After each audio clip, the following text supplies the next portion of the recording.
Political scientists often remind their students that the state does not act merely through force, but through the narratives that justify force.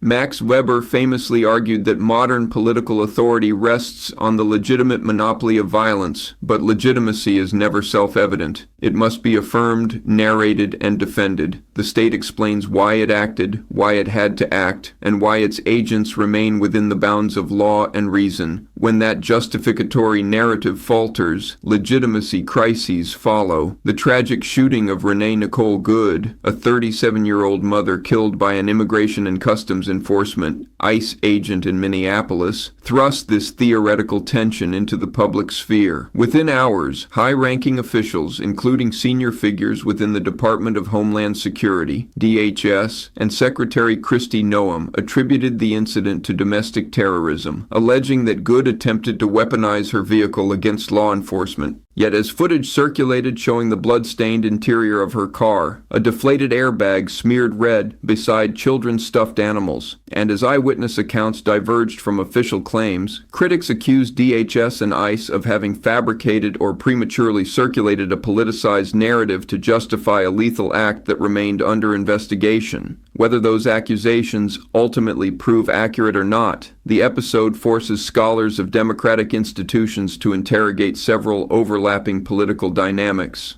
the expansion of terrorist labeling in domestic contexts, the role of narrative fabrication in legitimizing violence, the dangers of premature political framing, the relationship between state power and protest, and the fragility of public trust in law enforcement during a polarized political era. It is these dimensions, not just the forensic facts of the shooting, that elevate the Good case from local tragedy to national political controversy. The speed with which DHS and allied political actors deployed the phrase domestic terrorist merits serious scrutiny. Words are instruments of power. In the post-9/11 United States, terrorism has undergone conceptual expansion, first internationally, then domestically, and now politically. While terrorism has a technical definition in U.S. federal law, it also functions rhetorically as a category of extraordinary threat designed to justify extraordinary state responses. In traditional criminological context, motive is established after investigation, not before. Yet officials, without presenting publicly verifiable evidence, asserted the presence of an ideological motive within hours of the shooting. This reversal of investigative sequencing raises significant concerns. Instead of evidence informing classification, classification appears to have preceded evidence. From an academic standpoint, this resembles what social theorists refer to as prefigurative narrative construction, whereby the state anticipates and announces a justification in advance of substantiation. Political history offers precedents. In the early Cold War, dissidents and critics were labeled communists or subversives before investigations concluded. In the War on Terror, Muslims and Arab Americans were framed as latent threats prior to individualized assessment. The Good case, if the allegations of premature labeling prove correct, may represent a troubling extension of that pattern into the domain of immigration enforcement. Accusations that DHS and ICE fabricated a narrative constitute one of the most politically volatile dimensions of the case. Critics allege that the agencies engaged in purposeful misinformation, citing not only the domestic terrorism label, but also previous instances in which DHS leadership issued demonstrably false or exaggerated claims to justify aggressive enforcement activity. Commentators pointed to an earlier DHS statement falsely asserting that a handcuffed woman attempted to disarm agents, and to a misleading claim that Senator Alex Padilla, DCA, had endorsed a particular ICE operation, which his office publicly denied. DHS officials and ICE defenders reject the fabrication thesis as politically motivated, arguing that the shooting must be understood within the context of heightened threats against federal officers and increased resistance to immigration enforcement in sanctuary jurisdictions. These defenders insist that preliminary statements reflected real-time threat assessments rather than propaganda, and that critics engage in selective outrage when the narrative does not align with their ideological priors. Both sides therefore locate the controversy within broader partisan conflict. Critics view the good narrative as evidence of authoritarian drift and propaganda-grade narrative control, while defenders interpret outrage as an attack on the legitimacy of federal law enforcement. In such polarized environments, the truth often becomes less a matter of forensic reconstruction and more a matter of interpretive competition. The circulation of video footage and still images showing the aftermath of the shooting injected a powerful counter-narrative into the dispute. The images a ruptured airbag, blood splattered across the console, children's toys in the glove compartment clashed sharply with the image of a determined terrorist weaponizing her vehicle. Symbolic politics matter. Stuffed animals and domestic motherhood imagery activate a different political schema than the hardened ideological extremist DHS initially portrayed. In the modern media environment, images function as accelerants. They undermine official narratives, bolster activist interpretations, and collapse the latency period between incident and mobilization.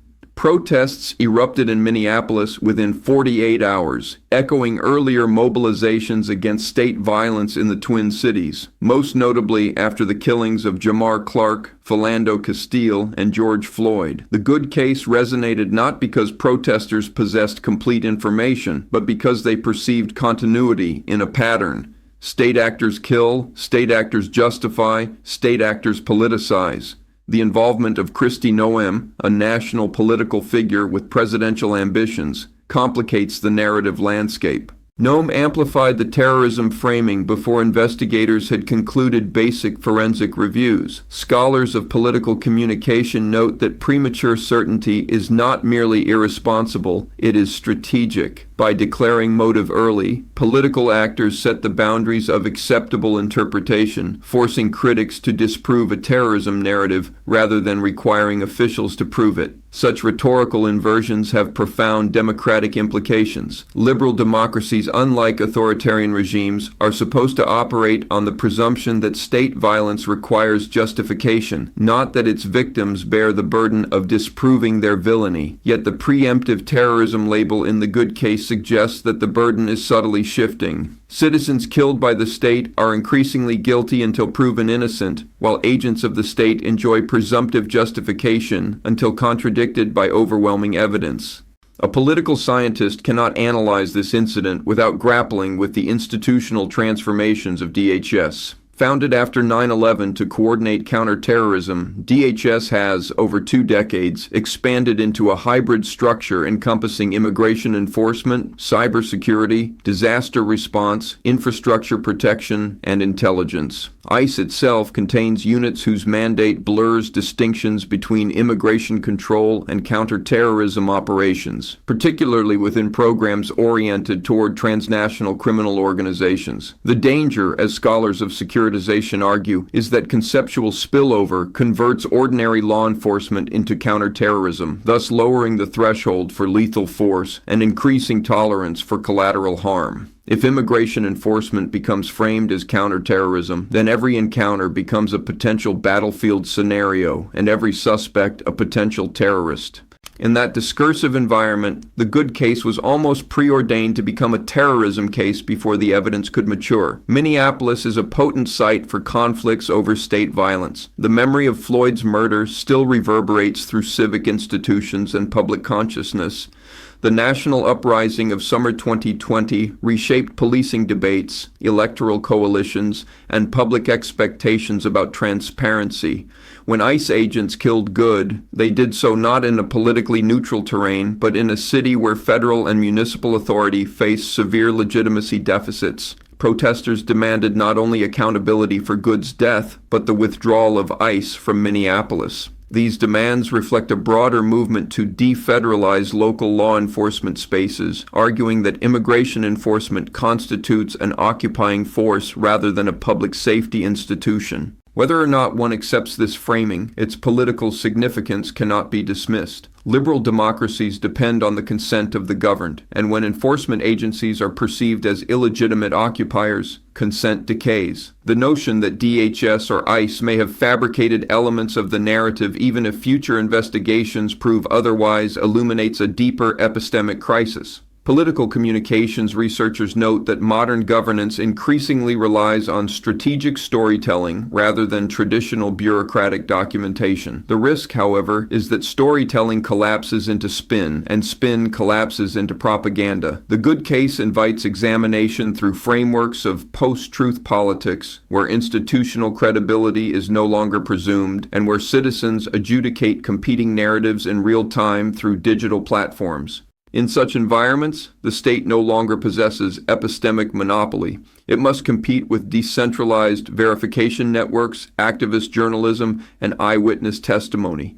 When state claims falter, outrage emerges rapidly, and legitimacy decays. The political controversy surrounding Good's death raises urgent questions about accountability. In principle, the American constitutional system distributes accountability through multiple overlapping institutions: Congress, courts, civil litigation, inspector general reviews, press investigations, and electoral feedback. Yet accountability mechanisms become attenuated when agencies operate beneath national security umbrellas where secrecy, classification, and bureaucratic insulation inhibit scrutiny. Moreover, accountability discourse is complicated by polarization. Supporters of aggressive immigration enforcement see criticism as an attack on sovereignty. Critics view enforcement excess as proto-authoritarian. These interpretive asymmetries hinder the formation of shared factual baselines, a prerequisite for democratic adjudication. Tragedies are instructive not because they reveal the worst in individuals, but because they expose the stress fractures in institutions. The death of Renee Nicole Good may or may not ultimately prove to be a case of narrative fabrication. Investigations will adjudicate forensic questions. But even in the realm of political theory and democratic analysis, the episode performs diagnostic work. It forces us to confront the expansion of terrorism rhetoric into domestic law enforcement, the risks of premature politicization, the fragility of legitimacy in post-protest cities, the dangers of state narratives that precede evidence, and the growing tension between state violence and democratic accountability. A democracy cannot sustain itself if citizens fear that the state may kill first and narrate later.